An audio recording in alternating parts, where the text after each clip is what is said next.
Sesti Levante come sta affrontando la problematica legata alla mareggiata e quali lavori stanno iniziando? Siamo intervenuti dopo la sommergenza su Renà in questi giorni con il consolidamento del fronte attraverso il posizionamento di tutta una serie di massi e di scogliera, diciamo, digradanti per consentire l'accesso alla spiaggia e quindi andare a recuperare quello scavo che era stato fatto dal mare.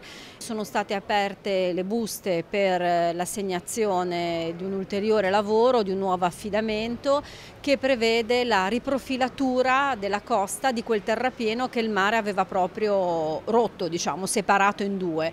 E quindi i lavori ci auguriamo che già nella metà fine della prossima settimana di questo affidamento possano iniziare in modo davvero da procedere e arrivare prima di Pasqua ad avere la spiaggia almeno risistemata. Poi ci sono problemi più grossi di erosione e insomma problematiche più rilevanti sulle quali occorrono finanziamenti diversi, però insomma un passo avanti molto importante di ripristino è stato fatto e continua ad essere fatto. Che lei sappia, i privati sono riusciti a ripartire, pensiamo tipo all'Hotel Miramare e così via?